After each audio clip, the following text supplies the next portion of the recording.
네, 출발 센 증시 시작하도록 하겠습니다. 미국 증시 지난밤 휴장을 했습니다. 오늘 밤에는 반장만 열리고요.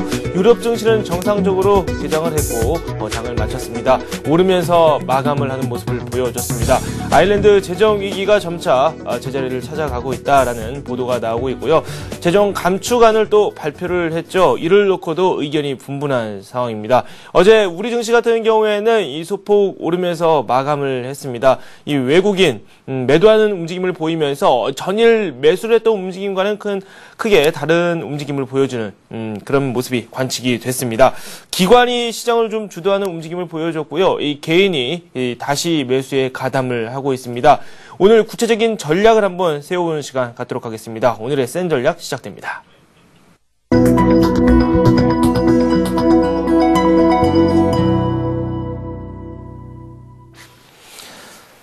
네, 오늘의 센 전략 시간입니다. 오늘은 교보증권 상암 DMC 지점의 김학현 차장과 함께하도록 하겠습니다. 어서 오세요. 안녕하세요. 네, 사흘 만인가요? 코스피가 다시 상승세를 탔는데 뭐 그다지 많이 오르지는 않았지만 그래도 점차 또 안정세를 찾아가고 있어요. 예, 시장이 뭐 빠르게 좀 회복하는 양상을 보였습니다. 연평도 사태가 불과 뭐 개장 2시간 만에 거의 뭐 사실상 모두 복원이 됐다라고 얘기해도 뭐 과언이 아닌데요. 그 수급적인 기반에는 이 기관 내 공격적인 매수가 상당히 크게 좀 작용을 하고 있습니다. 네네. 특히 이제 기금공제, 연기금이 상당 부분을 차지하는 이 기금공제나 아니면 국가 지자체의 이 대량 매수가 시장 안정화를 좀 빠르게 좀 일어났다라고 볼 수 있습니다. 네. 거기에 이제 예전에 대북 리스크가 있을 경우 외국인들은 소폭이나마 좀 매도하는 양상들을 보였거든요. 네네. 근데 전전일 같은 경우는 외국인까지 매수에 가담하면서 시장 안정화가 좀 빠르게 이루어졌다라고 볼 수 있겠고, 이 시장 안정화는 사실상 뭐 대북 리스크는 이제 시장에서는 뭐 거의 찾아올 수 없는 뭐 그러한 상황까지 불과 뭐 이틀 만에 전개가 됐다라고 볼 수 있겠습니다. 네. 이렇게 빠르게 시장이 안정화된 데는 경험적 학습 효과를 통해서 그간 이 대북 리스크로 해서 주가가 빠지면 그거는 이제 단기적인 매수 기회다라는 인식이 좀 확산된 그런 결과라고 판단이 되는데요. 네. 그렇다라고 하더라도 뭐 이렇게 빨리 회복된 경우는 뭐 거의 찾아보기 힘든 뭐 그런 상황이 아닌가라고 판단이 됩니다. 네. 그래서 이제 수급적인 측면에서 보자면 오히려 뭐 한 2, 3일 정도 주가가 좀 급락한 이후에 재차 올라온다면 약성 투자자들의 매물이 지수 좀 낮은 지수대에서 좀 충분히 이루어졌다 이렇게 좀 해석을 할 수 있겠는데 이번에 연평도 사태 같은 경우는 뭐 개장 2시간 만에 거의 회복을 한 상태이기 때문에 수급적인 개선이 좀 충분히 이루어지지는 않은 상태가 아닌가라는 이러한 판단도 좀 가능해 보입니다. 네. 이 전일 외국인들이 그 해외 증시 반등에도 불구하고 약 2천억 정도 매수하는 모습을 보였는데요. 네. 2천억 정도 매도로 전환되는 양상을 보였는데 이러한 것도 수급적인 개선이 충분히 이루어지지 않은 모습들이 좀 반영이 됐고 또 다른 측면에서 보자면 기존의 국내 증시에서 뭐 기아차나 현대차 등 이 주도주들의 약화되는 현상들이 아주 뚜렷하게 전개가 됐었거든요. 근데 그러한 모습들, 즉 기존의 흐름대로 좀 복귀하는 양상들도 좀 나타나고 있다라고 보시면 되겠습니다. 네. 그래서 뭐 주도주의 움직임을 보면 그 기아차가 다시 뭐 21선을 하회한 이후에 재빠르게 좀 올라오는 모습들이 좀 나타났었는데 전일 재차 20일 이동평균선은 좀 하회하는 모습들이 나타났습니다. 네. 특히 이제 현대차 같은 경우는 20일 이동평균선을 3거래일 연속해서 하회하는 모습을 보임으로써 좀 둔화되는 모습이 기아차 대비해서 더욱 뭐 역력하게 좀 나타나고 있는 상황이고, 그간 이 자동차와 함께 시장을 좀 이끌었었던 이 조선업종, 두 업종이 합쳐서 이제 운수 장비 업종인데요. 이 조선업종도 마찬가지의 양상을 좀 보이고 있습니다. 반면에 이제 전기전자 업종의 강세는 지속이 됐는데요. 전일 같은 경우는 거래량이 감소되면서 소폭 시장 대비해서 둔화되는 모습들이 좀 나타났습니다. 이 거래량 시장 대비해서 둔화되는 모습이 거래량 감소와 함께 나타났기 때문에 뭐 크게 의미를 둘 만하지는 않은 시그널이라고 판단을 하고 있습니다. 시장의 매기가 몰린 쪽은 뭐 단연 은행 쪽 뭐 금융 지주 뭐 이런 쪽이라고 볼 수 있는데 그렇죠. 이 모멘텀이 단기적으로 좀 있기 때문입니다. 이제 하나금융지주의 외환은행 인수로 해서 외국인과 기관의 대량 매수가 유입이 계속 지속되는 가운데서 네. 뭐 금융지주들이 강세를 보였는데 전일 같은 경우는 특히 이제 우리금융을 중심으로 해서 강세가 펼쳐지는 모습이었습니다. 네네. 하나금융지주 같은 경우는 이제 서서히 매기가 좀 둔화되는 양상들이 좀 나타났고 네. 새롭게 뭐 우리금융지주가 오늘 입찰 참가 의향서 입찰 마감일입니다. 그래서 지금 현재로는 우리금융 과점 주주 컨소시엄과 네. 사모펀드인 이제 보거펀드 그리고 중국의 공상은행 뭐 이렇게 외국계 금융사 및 펀드 등이 입찰에 참여한 것으로 전해지고 있는데요. 네.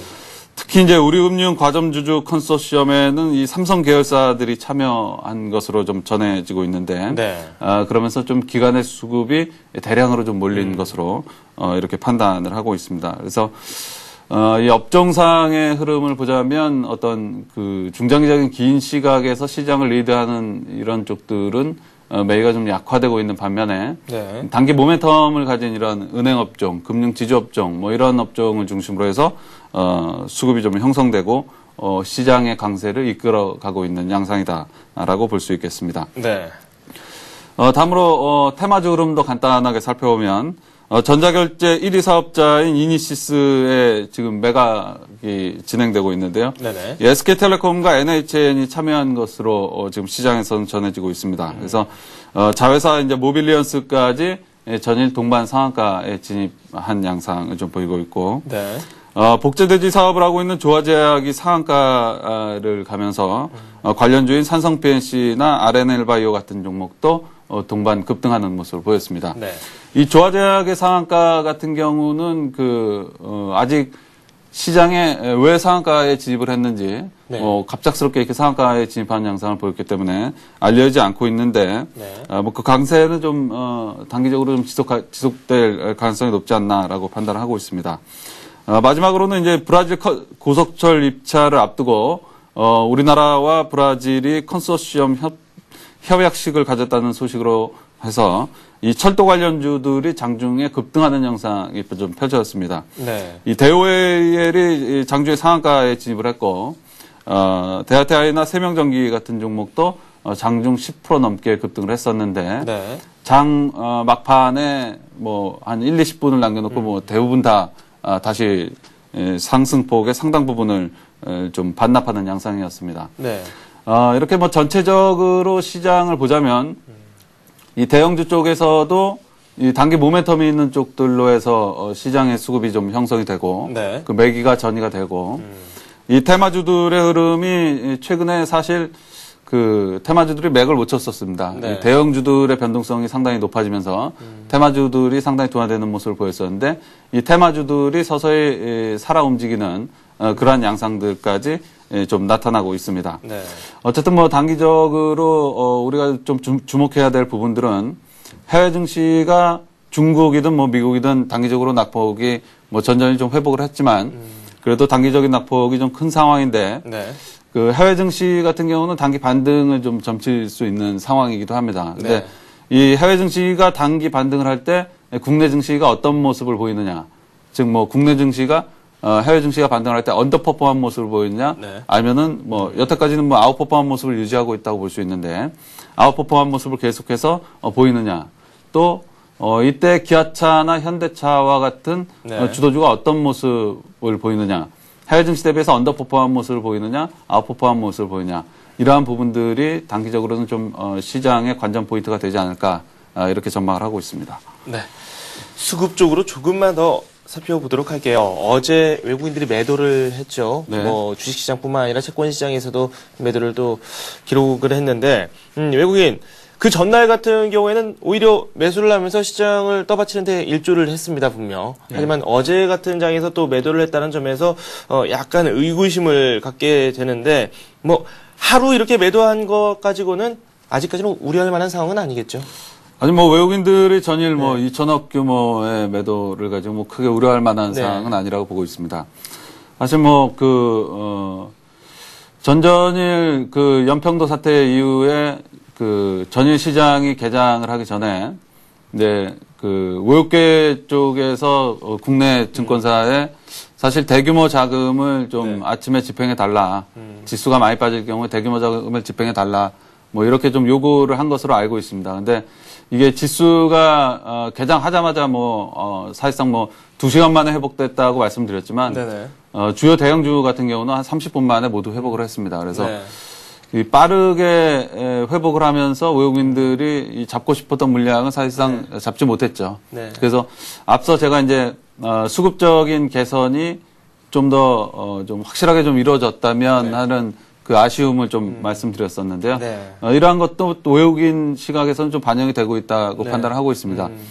그들이 이제 매수하려고 했던 물량들을 좀 더 저가에 좀 많이 잡아나가지 못한 이러한 양상들이 펼쳐지면서 외국인들의 시각은 저가 매수의 시각보다는 이제 기존의 흐름을 좀 따라가는 시각이 좀 나타나지 않았을까라고 판단을 하고 있는데요.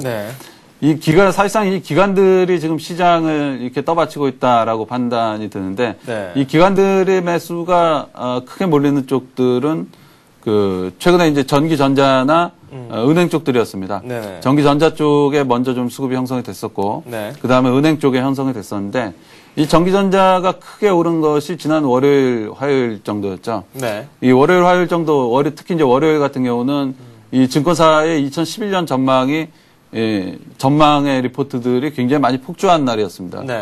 즉 어떤 종목들이 전기전자의 어떤 종목들이 굉장히 좋아가지고 다른 종목들을 추천을 안 하면서 전기전자 종목들을 추천한 것이 아니라 2011년도 전망을 근간으로 해서 좀 추천을 했다는 거죠. 그래서 이렇게 전체적으로 증권사들이 전망을 하면서 추천한 리포트들은 사실 크게 의미를 둘 만하다라고는 볼 수 없을 것 같은데요. 결국에 이제 기관 투자자들은 모멘텀에 좀 신경을 많이 쓰는 모습들이 아닌가라고 판단을 하고 있습니다. 그래서 이러한 모습들이 좀 외국인들한테 좀 감지가 되고 있고 특히 이제 기아차나 현대차 그리고 화학 섹터들, 조선 섹터들, 이런 섹터들은 이번에 연평도 사태 이전부터 외국인들은 매도 기조를 좀 이어가고 왔었습니다. 그래서 그 매도 기조가 계속 이어오면서 기관들이 매수하는 은행이나 IT 쪽에는 사실상 기관에 비해서는 외국인들은 크게 참여를 안 했었거든요. 그래서 이러한 부분들의 매수가 좀 약화되면서 자연스럽게 외국인들은 좀 순매도로 전환된 결과가 아니겠는가라고 보고 있는 겁니다. 그동안 좀 우리 시장을 바라보시면서 약간은 보수적으로 시장을 바라보셨고 저희에게 말씀도 해주셨어요. 지금 말씀하신 내용들 한번 분석을 해보니까 조정을 받아야 할 이벤트에서 조정을 받지 않고 오히려 그 부분에서 좀 정체된 모습을 보이면서 수급이 약간 원활하게 전개가 되지는 않은 것 같다 이렇게 말씀을 해주셨거든요. 그에 따라서 좀 저희가 투자 전략을 세우는 데 있어서도 약간 변화가 불가피해 보여요. 어떻게 보십니까? 기존에 계속해서 이제 좀 보수적인 투자 의견을 개진을 했었는데요. 만약에 이번에 그 지수가 충분히 만약 조정을 받고 한 2, 3일 정도의 시간적인 조정, 즉 기간적인 조정이죠. 이 기간적인 조정과 함께 가격 조정을 충분히 받았다면 중장기적으로는 기존의 의견대로 계속해서 보수적인 의견을 가져가더라도 이제 단기적으로는 긍정적인 의견을 좀 가져갈 수 있다라고 볼 수 있겠는데요. 안타깝게도 이러한 모습들은 좀 나타나지 않았습니다. 그래서 결국에 이러한 모습들이 나타나지 않고 시장이 빠르게 회복됐다면 기존의 시장을 바라보던 대로 계속 바라보는 게 좀 더 맞지 않을까라고 판단을 하고 있습니다. 당연히 기존의 주도주들도 그러한 모습이 계속해서 나타나고 있는 현상인데요. 특히 이제 기아차 시장의 주도주인 기아차를 중심으로 해서 주도주가 이제 시장 예시적인 기능을 가지고 있기 때문에 또 시장을 리드하는 기능을 가지고 있기 때문에 기아차나 현대차를 중심으로 해서 말씀드리면 기아차나 현대차의 주가를 보면 이미 이전의 주가 수준까지 다시 또 내려와 있는 상황입니다. 그래서 이러한 연평도 사태는 이미 시장에서 다 해소가 되고 없었던 것이나 마찬가지의 상황이 됐기 때문에 기존의 시각대로 보수적인 시각을 좀 계속 유지할 필요가 있지 않나 이렇게 판단을 하고 있습니다. 그래서 이 단기 투자자들은 어쨌든 기회가 좀 짧게 지나갔다라고 판단을 하고 있습니다. 그래서 단기 투자자들은 좀 시장에서 한 발 물러나 있을 만한 시점이 되지 않았나라고 판단을 하고 있는데 네. 만약에 그래도 뭐 공격적으로 시장에 진입을 한다면 모멘텀이 있는 쪽으로 좀 진입을 하는 것이 낫겠고 그 모멘텀 투자를 해야 될 시기와 하지 말아야 될 시기가 있거든요. 네. 예를 들면 뭐 주도주가 계속 끌고 가는 장세에서는 주도주 중심의 계속 트레이딩 전략을 가져가고 주도주가 쉬어가는 틈이나 좀 약화되는 틈에서는 이제 또 모멘텀 투자가 이루어져야 되고 하는데 지금은 어쨌든 모멘텀 투자가 좀 유효한 시기가 아닌가라고 판단을 하고 있습니다. 그래서 네. 단기 투자자들은 기아차가 변동성이 확대될 때 네. 예를 들면 예상치 못하게 급등을 해서 52,000원권 위로 올려칠 경우에는 뭐 추격 매수를 한다든가 아니면 시장이 지금 예상하고 있는 대로 좀 둔화가 되면서 45,000원권역까지 근접할 경우에는 또 분할 매수를 대응한다든가 네네. 이렇게 시장 흐름을 보면서 좀 대응을 할 필요가 있겠고 중장기 투자자들은 기존의 대응 전략을 말씀드렸던 대로 단기적으로 배당주 투자가 계속해서 유망한 상황이 아닌가라고 보고 네. 있습니다. 네. 저희가 관심을 좀 압축시켜 보도록 할까요? 오늘의 관심 종목 어떤 종목이죠? 예, 오늘 관심 종목을 말씀드리기 전에 네. 일단 뭐 2011년도에 가장 유망한 그 실적 모멘텀이 있는 이 산업들이 어떤 산업이 있는가 두 개 산업을 한번 말씀드려 보도록 하겠습니다. 2011년도의 실적 개선이 아주 뚜렷할 것으로 전망되는 뭐 이런 대표적인 산업은 이 AMOLED와 터치스크린 산업이라고 볼 수 있습니다. 네네. 지금 그 스마트폰 시장에서 애플과 구글 진영의 싸움이 좀 치열하게 좀 전개가 되고 있는데요. 네. 특히 이제 구글 진영을 대표하는 쪽들이 뭐 그 소니라든가 뭐 삼성 이런 쪽들이 있는데 네. 이 중에서 이제 삼성이 선택한 차별화된 기술이 바로 이 AMOLED 기술입니다. 네. 이 AMOLED 같은 경우는 내년에 이제 삼성 SMD 같은 경우는 그 대규모 투자를 지금 계획을 하고 있습니다. 네. 또한 뭐 LG 또한 진입을 하지 않을 수 없는 상황이 아닌가라고 이제 판단을 하고 있는데요. 네. 그래서 이제 AMOLED의 투자가 국내 양대 기업인 삼성과 LG에서 대규모로 이루어지면서 그 관련 기업들의 실적이 내년도에 뭐 장비나 재료 기업들이겠죠. 네. 뭐 이런 기업들의 실적이 좀 급증할 것으로 이렇게 전망을 하고 있습니다. 또 하나는 이제 터치스크린 쪽인데요.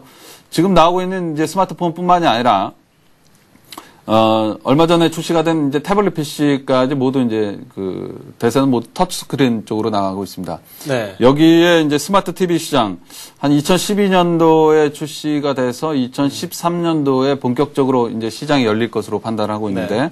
이 스마트 TV까지 이제 터치스크린 쪽으로 좀 나아가려고 하는 움직임들이 아주 좀 명백하게 좀 나타나고 있습니다. 네. 이 터치스크린 분야에서 가장 극적인 턴어라운드가 전개가 될 것으로 판단되는 기업이 시노펙스라는 기업인데요. 시노펙스는 2011년에 그 삼성전자나 노키아 등 주요 고객사의 터치스크린 수요가 100% 이상 증가될 것으로 지금 전망이 되고 있습니다. 네. 슈퍼 TFT LCD 기술이라고 일컬어지는 GIF 공법 개발로 해서 원가 절감 및 납품 물량의 확대 또한 전망이 되고 있는 상태고요. 네. 터치스크린 분야의 핵심 부품이 이 ITO 필름과 강화율인데요. 네. 이 ITO 필름과 강화율이 내재화로 해서 빠른 수익성 개선 또한 기대가 되고 있는 상황입니다. 네. 지금 현재 이 ITO 필름과 강화율이 같은 경우는 삼성 SMD 같은 경우는 뭐 거의 일본산 제품들을 쓰고 있거든요. 네. 그래서 이 국산으로의 빠른 대체와 거기에 이 시노펙스가 또 가장 선두에서는 모습을 지금 보이고 있습니다. 시노펙스는 이제 수처리 분야에도 진출을 해 있는 상황인데요. 네. 정부의 우호적인 정책에 힘입어서 뭐 2011년도 매출이 급성장할 것으로 전망이 되고 있는데 네. 2010년도에 235억을 매출을 냈는데 2011년도 같은 경우는 지금 주요 증권사에서는 약 이 분야에서만 700억 원의 매출이 이루어질 것으로 전망이 되고 있습니다.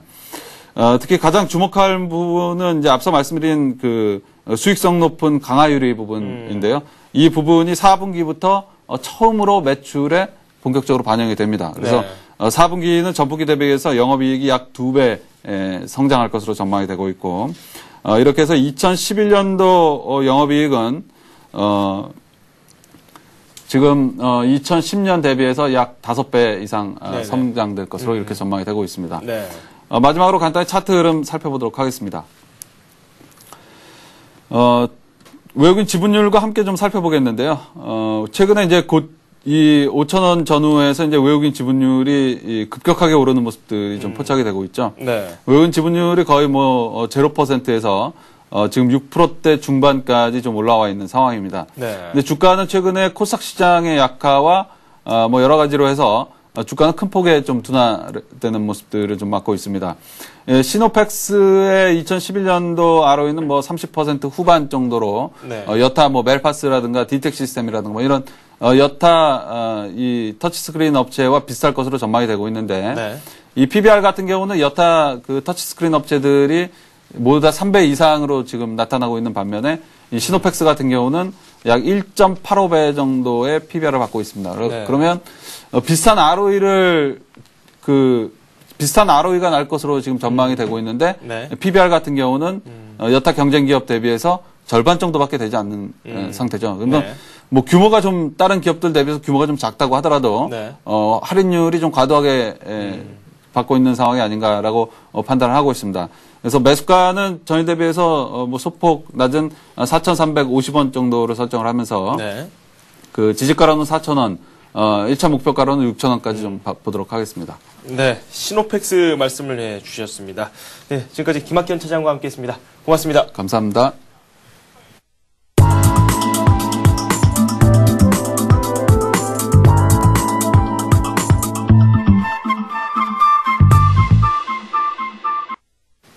네, 뉴스 속에서 테마주 찾아보도록 하겠습니다. 신한금융투자 평촌지점의 서정함 대리와 함께하도록 하겠습니다. 어서 오세요. 네, 안녕하세요.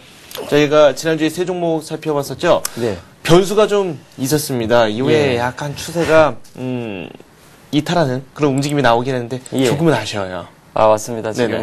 지금 지정학적 리스크가 가장 크게 좀 부각이 됐고요. 그리고 그 와중에서도 이제 화학 종목들이 가장 크게 조정을 받았고요. 네. 상승폭이 컸기 때문에 조정도 많이 받았으리라 생각을 하는데요. 우선은 제가 저번 주에 추천드렸던 종목이 KP케미칼 그리고 카프로, SK에너지 요 세 종목을 추천드렸었습니다. 추천드린 그 이유는 그 국제 면화 가격이 상승함에 따라서 그 대체재로 이용될 수 있는 폴리에스테르를 이제 폴리에스테르의 원료를 만드는 그런 회사들을 요 세 가지 회사를 제가 기업을 추천을 드렸었는데요. 네. 하지만 그 기업을 추천드린 근본적인 이유나 아니면 수급 상황 같은 것들이 변한 것은 없습니다. 그렇기 때문에 KP케미칼 같은 경우에는 어제 종가는 16,350원으로 끝이 났는데요. 네네. KP케미칼 역시 목표가 2만 원 보시고 그리고 손절가는 제가 13,500원을 알려드렸었는데요. 그거 보시면서 홀딩하는 전략 제가 추천을 드리고요. 카프로 역시 어제 종가는 17,950원으로 끝났는데 지금 목표가는 역시 22,000원이고요. 그리고 손절가도 16,000원. 손절가 좀 지키시면서 네네. 우선은 목표가를 보시고 홀딩을 하시면 될 것 같습니다. 네. 추가적인 매수나 분할 매도나 이런 것들은 아직까지 고려할 상황 아닌 것으로 판단이 되고요. 네. 우선 홀딩 쪽으로 우선 가시는 게 제일 좋을 것 같습니다. SK에너지 역시 제가 저번 주에 추천드린 이유로 좀 낙폭이 있었습니다. 전일 종가는 16만 7천 원이었었는데요. 네. 제가 목표가는 20만 원. 그리고 손절가는 15만 원 저번 주에 추천을 드렸었는데 네. 역시 아직까지 추세가 꺾였다거나 아니면은요 추세 전환이 됐다는 이런 신호는 보이지 않기 때문에 네. 충분히 홀딩할 수 있는 상황이라고 판단이 됩니다. 세 종목 한번 홀딩 해보시고 좀 네. 지켜보시는 게 좋을 것 같습니다. 단 손절가는 지켜라. 네. 이렇게 말씀을 해주셨어요. 네, 오늘의 뉴스 좀 살펴보도록 하겠습니다. 금융권에서 M&A 이슈가 연일 부각이 되고 있어요. 예, 맞습니다. 지금 이제 글쎄요. 당분간 시장의 주도주 역할을 하지 않을까 싶습니다. 네. 어제 같은 경우에는 은행주가 가장 강하게 상승을 했고요. 그리고 사실 최근에 가장 강하게 상승했던 종목들이 바로 전기, 전자와 금융 중에서 은행주였습니다. 아무래도 은행주가 오를 수 있었던 그 가장 큰 이유는요. 최근에 하나금융지주가 외환은행을 인수하는 그런 M&A 재료들이 시장에서 금융주, 그러니까 은행주에 좀 부각을 시켰고요. 그리고 최근에 금리 인상을 해서 그 예대 마진이 상승할 것이라는 4분기에는 예대 마진이 상승할 것이라는 그런 내용도 있고요. 그리고 최근에 대선 충당금을 굉장히 많이 쌓아놨습니다. 이미 2, 3분기에 많이 쌓아놨기 때문에 3분기에서는 이미 그 대선 충당금 쌓은 것에 대한 부담감은 많이 덜어놨고요. 그리고 지금 이제 프로젝트 파이낸싱에서 그런 리스크도 많이 줄어들었습니다. 부동산 경기 시장, 그리고 특히 지방 쪽에 미분양 아파트들이 좀 줄고 있어가지고요. 그런 PF 리스크도 많이 줄었고, 그리고 실질 순이자 마진이죠. 그 님이라고 하는 그 NIM 실질 순이자 마진도요. 네. 최근에 오르면서 은행주가 재조명을 받을 거다 하는 이런 이제 공통적인 호재들이 좀 복합이 되면서 최근에 시장의 주도주가 될 수 있을 거라고 좀 판단이 되는데, 네. 그래서 뭐 관련주로는 지금 뭐 KB금융, 우리금융, 신한지주, 하나금융지주, 그리고 기업은행, 전북은행, 부산은행 이렇게 관련주가 있는데, 네. 아무래도 제가 먼저 말씀드렸던 종목들이 다 대형주, 시장에서 1, 2, 3, 4 위를 달리는 그 대형주인데요. 이렇게 시장의 주도주가 만약에 형성된다고 하면은요, 지방은행이나 아니면 변두리에 있는 은행보다는요, 가장 시장 중심에 있는 가장 그 대표 은행주를 좀 사시는 게 가장 좋을 것 같아서, 오늘 제가 추천드릴 종목은요, KB금융하고요. 네. 그리고 우리금융, 기업은행을 좀 추천드리려고 합니다. 네. 세 종목을 말씀을 해 주신다 그랬는데, 먼저 첫 번째로 KB금융부터 천천히 살펴보도록 하겠습니다. 예, KB금융 전일 상승세가 굉장히 가파랐었습니다. 네. 지금 최근 은행주 중에서도 글쎄요, 이렇다 할 뭐 상승세나 뭐 조정도 받지 않았고 약간 좀 계속 박스권으로 연장되는 느낌의 그런 종목이 바로 KB금융이었었는데, 어제하고 그제죠. 이틀 동안 좀 강한 상승을 보였었습니다. 뭐 가장 큰 이유로는 지금 금리 인상에 따른 그 예대마진 증가, 그리고 4분기 실적을 기대할 수 있는 상황, 그리고 저평가된 가격 메리트가 있다는 것이 지금 현재로서 가장 큰 이유가 될 수 있을 것 같습니다. 네. 지금 그리고 또 하나로는요, 지금 외국인과 기관 같은 경우에는 3일째 그 대량 매수를 하고 있고요. 외국인 같은 경우에는 이틀째 순매수를 진행 중에 있는데요.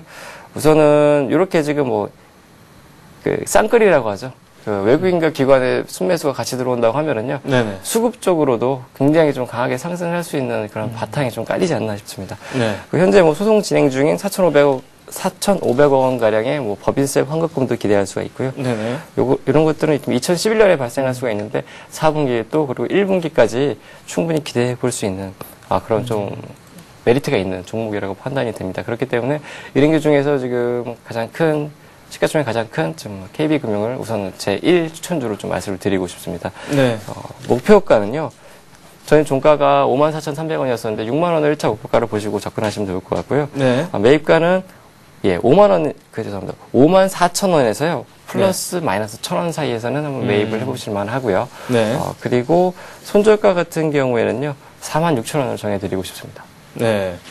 KB금융 제가 차트를 보고 있는데, 지난주 이후로부터 한번 차트 흐름을 한번 살펴보면은 최근에 상당히 급등을 한 것 같다는 생각이 들어요. 하지만 조금 더 넓게 봐서 한 2개월 사이를 보면은 그 자리가 그 자리인 것 같기도 하고요. 약간 박스권에 갇힌 것 같다는 생각도 드는데, 지금 한 10월 중순경인가요? 그때 기록했었던 그 고점을 넘는 걸 약간 힘들어하는 그런 모습을 보여주는 것 같기도 하고요. 어제 약간 밀렸거든요, 오르다가. 예, 맞습니다. 어제 종가 부근에 약간 밀렸죠. 가격이 약간 밀렸는데, 지금 차트를 좀 일봉 말고요, 좀 주봉 차트에서 좀 보시게 되시면은요. 네네. 지금 보시면은 아까 말씀하신 대로 박스권에 갇혀 있는 게 사실입니다. 지금 박스권 하단으로 보면은요, 아까 제가 말씀드린 손절 가격 46,000원 근처가 바로 그 박스권 하단이라고 보실 수가 있고요. 상단이라고 하시면은 57,000원, 저번에 기록했던 57,000원 가격의 상단이라고 보실 수가 있는데요. 네. 지금 상황에서는 글쎄요, 이 박스권을 탈피하는 게 우선 가장 큰 목표가 될 것 같고요. 네네. 만약에 탈피한다고 하면은요, 글쎄요, 지금 뭐 52주 신고가 있던 64,100원 선도 충분히 넘을 수 있지 않나 이렇게 생각이 드는데, 최근에 수급 상황이 만약에 이어진다고 하거나 아니면 기관이나 외국인 쪽에서요, 좀 더 강한 매수가 들어온다고 하면은요, 이 박스권은 쉽게 뚫고 올라갈 수 있을 수 있는 저항선이 아닌가 그렇게 생각이 됩니다. 그렇기 때문에 좀 KB금융 지금 가격에서는 사고 가도 되지 않나 이렇게 추천드리고 싶습니다. 다음 종목 살펴보도록 할까요? 어떤 종목이죠? 예, 우리금융입니다. 네네. 우리금융은 최근에 이제 독자 생존, 독자 민영화 방안으로 지금 뭐 확실히 방향을 붙였고요.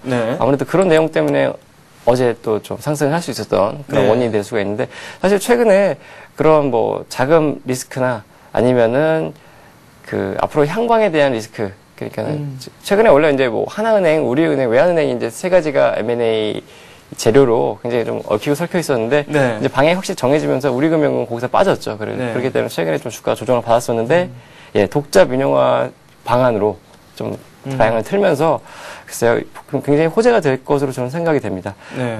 우선은 뭐 재무 건전성 우려가 과다했음을 이미 뭐 주가에 반영을 시킨 상태고요. 네. 그리고 역시 뭐 같은 금융주고요. 그리고 예탁 자산으로는 우리금융이 가장 큰, 지금 현재 우리나라에서 가장 큰 은행이기 때문에 네. 금리 인상 역시 예대 마진 좋을 것으로 생각이 되기 때문에 4분기 네. 실적 기대 그리고 최근에 기관 매수가 들어오지 않다가 최근에 들어왔습니다. 이것도 굉장히 호재가 될 것 같아서요. 네. 목표가는 17,000원을 좀 아직 지금 상태로 봤으면 높은 가격이죠. 17,000원 정해드리고요. 매입가는요. 네. 저희 종가 14,450원, 14,500원에서 플러스 마이너스 500원을 좀 정해드리고 싶고요. 네. 손절가는 12,500원 정해드리고 싶습니다. 네. 그리고 세 번째 종목 이어서 빠르게 살펴보도록 하겠습니다. 예, 기업은행인데요. 네. 기업은행 같은 경우에는 은행주 중에서 가장 저평가된 은행이라고 보시면 될 것 같습니다. 우선은 3분기 영업이익이 4,640억, 그리고 누적이익이 1조 3,300억이 나왔습니다. 전분기 대비해서 20%가 증가한 수치인데요. 네. PER로 따지면은요, 약 7배 수준, 7배도 채 안 되는 수준으로 지금 보고 있습니다. 그렇기 때문에 은행들 중에서는 가격 메리트는 가장 강한 종목으로 보시면 될 것 같고요. 4분기 실적 역시 기대해 볼 만합니다. 그리고 최근에 주가 흐름도 꾸준한 상승세, 그리고 보이고 있기 때문에 네. 글쎄 기업은행은 수급적으로나 아니면 가격 메리트 쪽에서는 접근할 수 있는 가장 편한 종목이고요. 목표가는요. 예, 19,000원. 전일종가는 17,300원이었었는데 19,000원 목표가 정해드리고요. 네. 매입가 역시 17,500원 전일종가에서 플러스 마이너스 500원 사이에서 매입을 해보시면 좋을 것 같고요. 네. 그리고 손절가는 예, 강한 지지선이 될 것 같은 14,000원을 좀 손절가로 정해드리고요. 네. 충분히 매수해볼 만한 종목으로 추천을 드리고 싶습니다. 네. 세 종목 살펴봤습니다. KB금융, 우리금융, 그리고 기업은행까지 살펴봤고요. 역시 은행주가 당분간은 좀 주도주의 역할을 할 것이다. 네, 이렇게 말씀을 또 해주셨습니다. 지금까지 신한금융투자 평촌지점의 서정함 대리와 함께했습니다. 고맙습니다. 네, 감사합니다.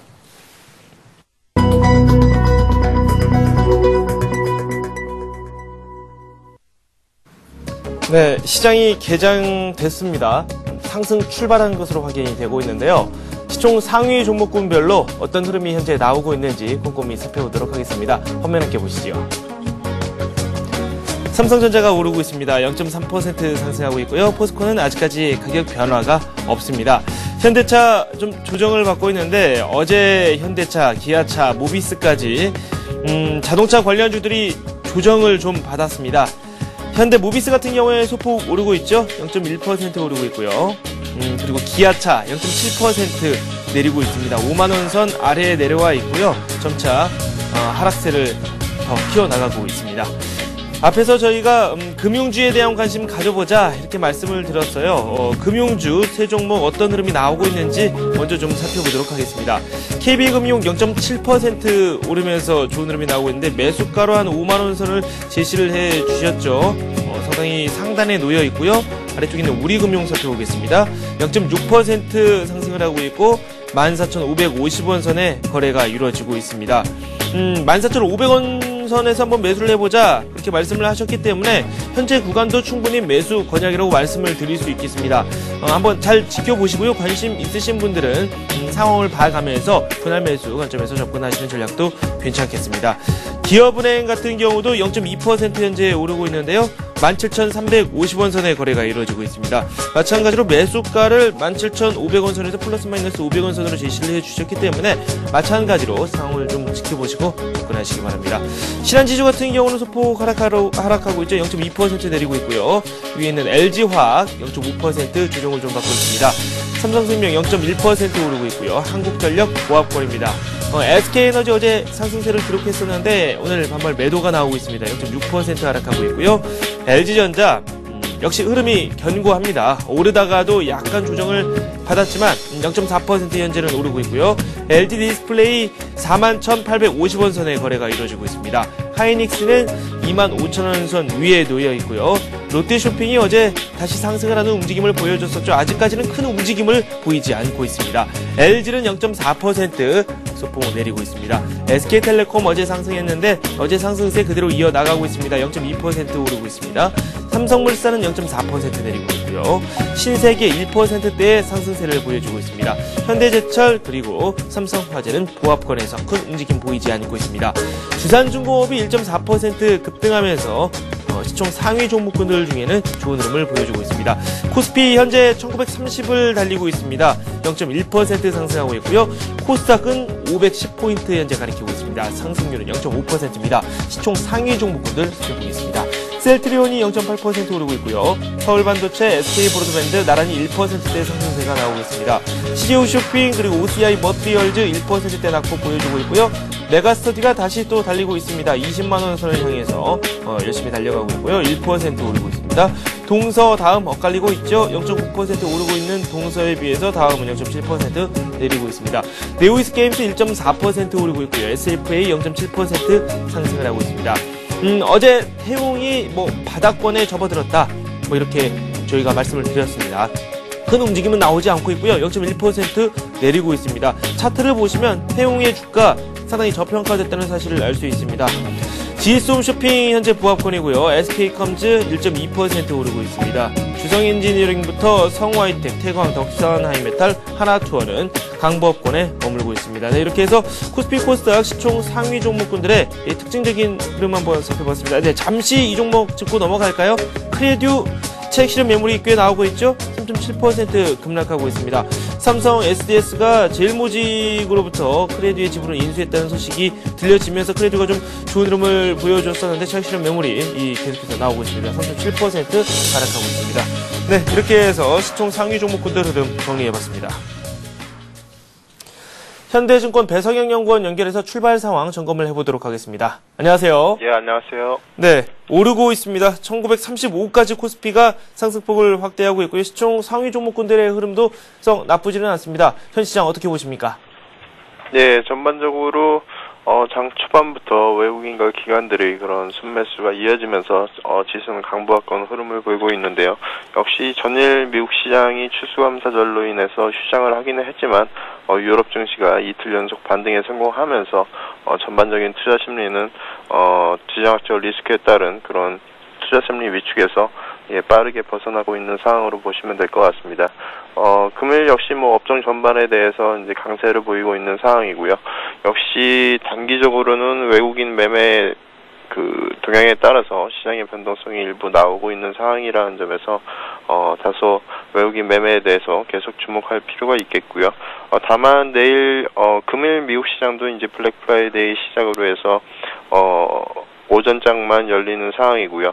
다음 주 초에 한미 연합 훈련이 예정되어 있다라는 점에서 지정학적 리스크에 따른 여진이 일어날 가능성은 언제든지 남아 있기 때문에 네네. 일단 공격적인 대응은 좀 자제할 필요는 있다고 보시면 될 것 같습니다. 네, 오늘 역시 개인은 어제는 또 흐름이 다릅니다. 매도를 하고 있고요. 외국인과 기관이 시장을 주도하고 있습니다. 오늘 금요일입니다. 투자 전략 한 주를 마무리한다는 관점에서 어떤 점을 저희가 중점적으로 한번 바라보고 접근하는 게 좋겠습니까? 네, 이번 역시 이제 지정학적 리스크가 부각되기는 했지만 역시 네. 이제 단기적인 악재로 끝나는 그런 상황으로 보시면 될 것 같고요. 아까 앞서 말씀드린 대로 추가적인 리스크가 발생하면서 지수가 변동할 가능성은 언제든지 남아있지만 오히려 그러한 변동성은 저가의 매수의 기회가 될 가능성이 크다라는 점을 한번 참고해 두실 필요가 있다고 보시면 될 것 같습니다. 네. 현재 우리 시장의 그런 강한 수급 모멘텀과 실적 모멘텀이 뒷받침되고 있기 때문에 1900선 이하에서의 그런 밸류에이션 매력은 계속해서 유지가 되고 있는 상황이고요. 네. 그에 따라서 외국인 역시 큰 악재가 부각되지 않는 이상은 우리 시장을 아직 우리 시장에 대해서 매도할 가능성은 크지 않다고 보고 있습니다. 따라서 여전히 이제 중장기적 관점에서는 좀 더 긍정적인 관점에서 시장에 대응하시는 것이 좋을 것으로 보실 수가 있겠고요. 연말까지 그런 중국이나 우리나라의 그런 선행 지표가 개선될 가능성, 그런 기대감이 여전히 남아있다라는 점에서 긍정적인 관점에서 시장을 대응하시되 단기적인 대응에 있어서는 여전히 앞서 말씀드린 대로 변동성 확대의 가능성 남아있기 때문에 네. 일단 다음 주 초까지는 다소 좀 시장을 관망하시는 것도 좋을 것으로 보고 있습니다. 네, 시장을 조금은 조심스럽게 좀 바라보고 중반 이후로 넘어가면서 시장에 접근을 해보자라고 말씀을 해주셨어요. 네, 알겠습니다. 현대증권 투자컨설팅센터의 배성영 연구원과 지금까지 함께했습니다. 두 말씀 고맙습니다. 예, 감사합니다.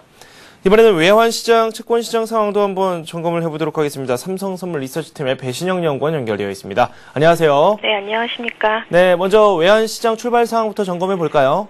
예, 밤사이 미 금융시장이 휴장으로 거래가 뜸했던 가운데 미 달러는 주요 통화에 대해서 혼조세를 보였지만은 여기 환율은 소폭 상승하면서 40원대로 올라섰습니다. 이에 따라서 달러원 환율은 40원에 개장하여서 현재는 30원대 후반으로 좀 내려선 모습입니다.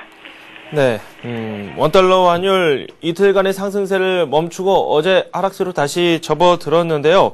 오늘장 전망을 좀 해봐야 될 것 같습니다. 이 외환시장에서도 좀 찾아볼 만한 내용이 있나요? 예, 먼저 전일장부터 좀 말씀을 드리겠습니다. 미 달러 강세로 상승 개장하면서 1149.9원으로 고점을 높였지만은 매고와 외국인 주식 또 채권 매수 관련 매물 등으로 1136.6원으로 저점을 낮추고 전일 대비 4원 하락으로 마감을 하였습니다. 한국은행의 3분기 외국환은행 외환거래 동향에 따르면은 일평균 외환 거래량이 394.8억 달러로 전분기 대비 13.1% 감소한 것으로 나타났습니다. 네. 예, 현선물 환율을 비롯한 외환 관련 파생 상품들의 거래도 좀 통화 옵션을 제외하고는 감소한 것으로 나타났습니다. 이는 3분기 조선 수주와 관련한 그 환해지 수요가 둔화가 되었고, 정부의 선물한 포지션 한도 규제 도입으로 외환 상품 거래량이 감소했기 때문인 것으로 좀 분석이 되고 있습니다. 향후 정부의 추가 규제 가능성도 높게 점쳐지고 있는 가운데 외환 거래량 축소 가능성이 좀 더 있어 보입니다. 유로존 재정 우려가 시장의 모멘텀 부재 탓인지 예상보다 시장 영향력이 확대가 되고 있는 가운데 네.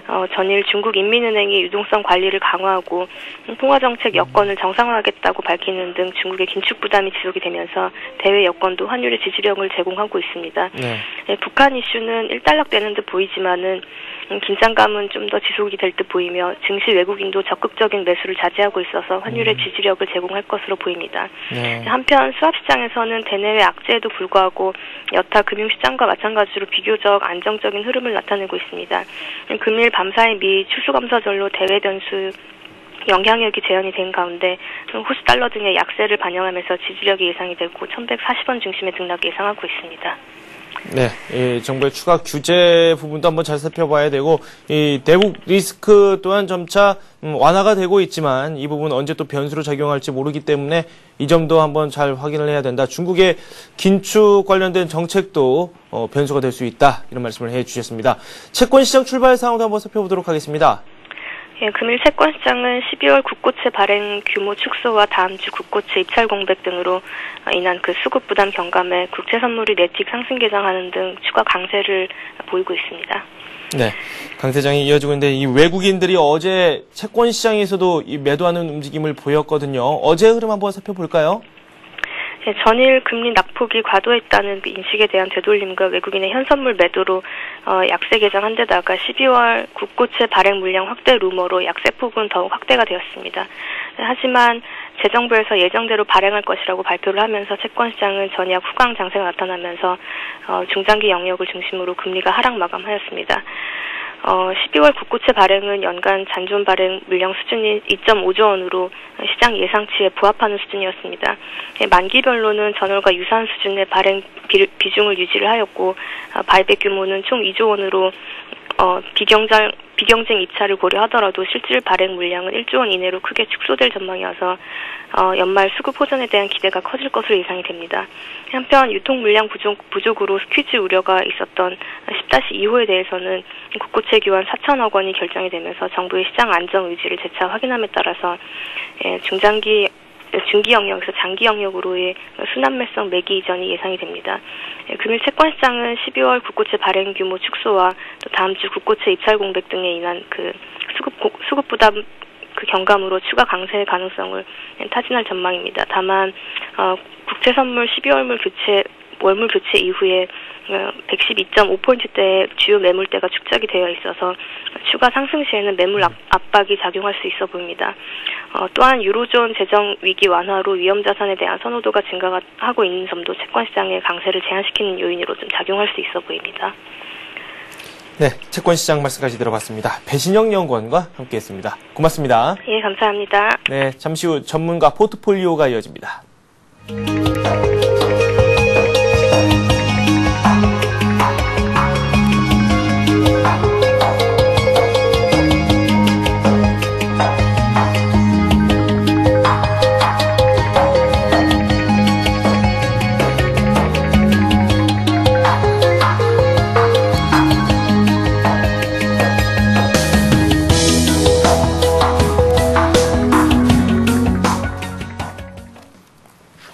네, 이트레이드 증권 온라인 PB센터의 정영훈 과장 전화 연결했습니다. 안녕하십니까? 예, 안녕하세요. 네, 코스피, 코스닥 모두 상승을 하고 있고요. 저희가 앞에서 살펴봤는데 코스피, 코스닥 시총 상위 종목군들 흐름도 괜찮게 현재 나오고 있습니다. 조선업종 쪽에서 상승세가 좀 나오고 있는데요. 구체적으로 시장 흐름 살펴보도록 할까요? 예, 일단은 시장이 그 돌발 변수인 그 북한 변수의 영향을 좀 그 단기간에 극복하는 그런 모습들을 보여주고 있는 상황을 네. 그 시장에서 보여주고 있는데요. 하지만은 그게 일시적으로다가 바로 해결될 수 있는 그런 사안이 아니다라고 하는 것이 아마도 그 다음 주 정도에는 좀 나오지 않을까라는 생각을 하고 있습니다. 네네. 예, 우리나라에 국한된 그런 문제가 아니라 그 미국하고 중국하고의 어떤 그 미묘한 외교적 경제적 갈등이 그 촉발될 수 있는 그런 그 단초를 제공했다라는 그런 사건에서 접근을 해봤을 때는 국내 종합주가지수가 잘 버티고는 있지만은 추가적인 상승을 모색을 하는 것보다는 어느 정도 그 하락이 제한적인 박스권의 형태에서 좀 그 등락을 거듭하지 않을까라는 그런 생각을 가지고 있습니다. 그리고 또한 그 이번 상승의 매수 주체인 연기금 같은 경우에도 위에서 사는 추격 매수를 하는 그런 스타일이 아니라 어느 정도 하락이 깊어졌을 때 밑에서 받치면서 그 지지 역할을 해주는 그런 그 매수 주체들의 역할을 하고 있기 때문에 아마도 시장 전체적으로다가 어떤 주도주가 새로 나타나가지고서 새로운 상승을 시작한다기보다는 네. 시간을 지켜보면서 좀 그 제한적인 그 등락 흐름을 나타내지 않을까라는 예상을 하고 있습니다. 네, 좀 제한적인 등락이 있을 것이다 라고 말씀을 해주셨어요. 지금 수급을 좀 살펴보고 있는데요. 이 외국인이 이 매도로 다시 또 전환이 됐습니다. 아직 장 초반이라 한쪽으로 판단 내리기에는 좀 어려운데요. 수급 전망 어떻게 보십니까?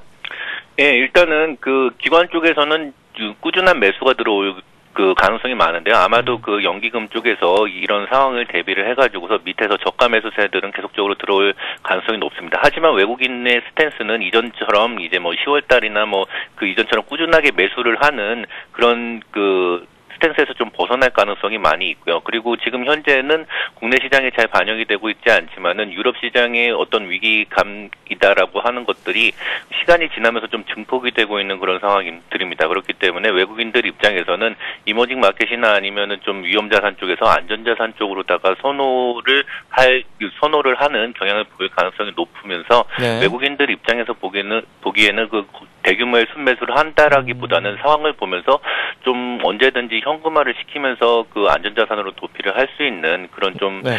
그 현물에서는 좀 매도세가 나오지 않을까라고 예상을 하고 있습니다. 네, 그렇군요. 구체적으로 저희가 투자 전략을 세우기 전에 특징적인 움직임을 보이고 있는 업종 몇 종목 좀 살펴보고 넘어가겠습니다. 조선업종부터 좀 살펴보는 게 좋을 것 같아요. 대우조선해양이 대규모 수주를 또 발표했는데 이에 대한 영향일까요? 조선주 전반적으로 흐름이 좋네요.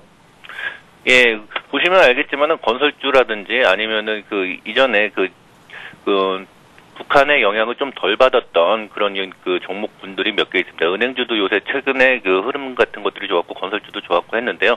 이런 흐름들이 어떻게 보면은 단기간에 좀 어떤 순환매의 형태, 그러니까 그동안 이제 매수 주체가 없었던 그런 종목들이 그 기관이라든지 외국인들의 매수가 살짝 쏠리기 시작을 하면서 단기간에 좀 많이 빠졌던 부분들이 회복이 되는 그 복원력의 그런 문제다라고 생각을 하고 있습니다. 그렇기 때문에 업종별로다가 업종군들이 그동안 좀 지지부진했던 업종들이 좀 반발 매수로다가 좀 올라왔다라는 그런 측면이기 때문에 만약에 투자를 하시게 된다라고 하게 되면은 많이 올라간 종목들을 따라잡는 그런 매매로다가는 그렇게 큰 이익을 보기 좀 힘들지 않을까라는 그런 생각을 하고 있습니다. 그래가지고 전반적인 그 시장 상황을 봤을 때 박스권 상단에 위치를 하고 있다라고 하는 그런 종목들보다는 좀 떨어지고 있는 그런 업종들을 저가에서 매수를 하겠다라고 하는 그런 측면부터 접근을 하시면 좋을 것 같고요. 네. 조선주들에 대한 그런 전체적인 산업 전망들이 지금 12월 초까지는 아마도 먹히지 않는 그런 상황들이고, 아마도 그 산업 전망에 대한 투자를 하신다라고 하게 되면은 네. 12월 중순 이후에 그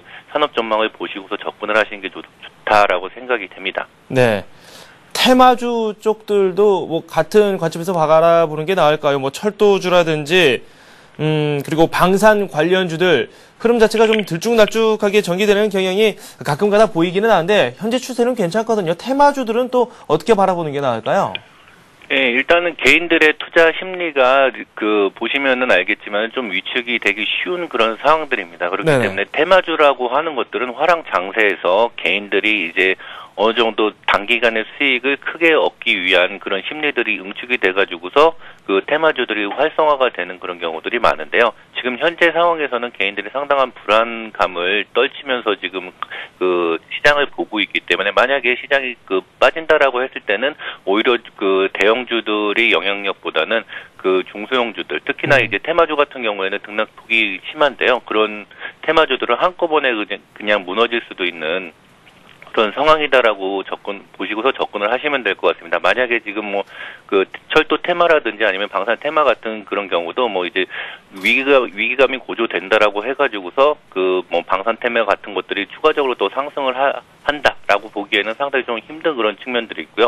어떤 네. 테마주 쪽보다는 그 대형주와 중소형주 쪽의 수급의 그 영향을 수급적인 측면에서 봤을 때 대형주 같은 경우에는 떨어져도 연기금이나 아니면은 외국인들이 매수할 수 있는 그런 여력이 있지만은 중소형주 같은 경우에는 개인들이 팔았을 때 과연 누가 그 종목을 사줄 것이냐, 그 주식을 사줄 것이냐에 대한 그런 측면으로 봤을 때는 아마도 지금 현재 어떤 제한적인 박스권이라든지 아니면 관망하는 입장에서 봤을 때는 중소형 테마주 쪽으로 접근을 하시는 것보다는 노리셨던 대형주들의 하락을 저점 매수의 기회로 삼는 그런 전략을 짜시고서 좀 인내를 하시고서 기다리시는 전략이 좋지 않나 생각을 하고 있습니다. 네. 조정다운 조정이 나오지 않았기 때문에 그만큼 투자하는 데 있어서도 종목 선택에 좀 신경을 좀 많이 써야 될 것 같아요. 구체적인 투자 전략 마지막으로 살짝 말씀 좀 해주십시오. 예, 일단은 지금 현재 28일로다가 지금 예정이 되어 있는데요. 네. 서해안에 이제 항공모함이 들어온다라고 하는 그런 상징적인 사실이 시장에 미치는 영향에 대해서는 지금 좀 간과를 하고 있는 그런 상황들인데요. 네. 만약에 그런 항공모함이 들어온다라고 하게 되면 북한뿐만이 아니라 중국에 있는 동부 연안들이 다 사정권에 들어오게 됩니다.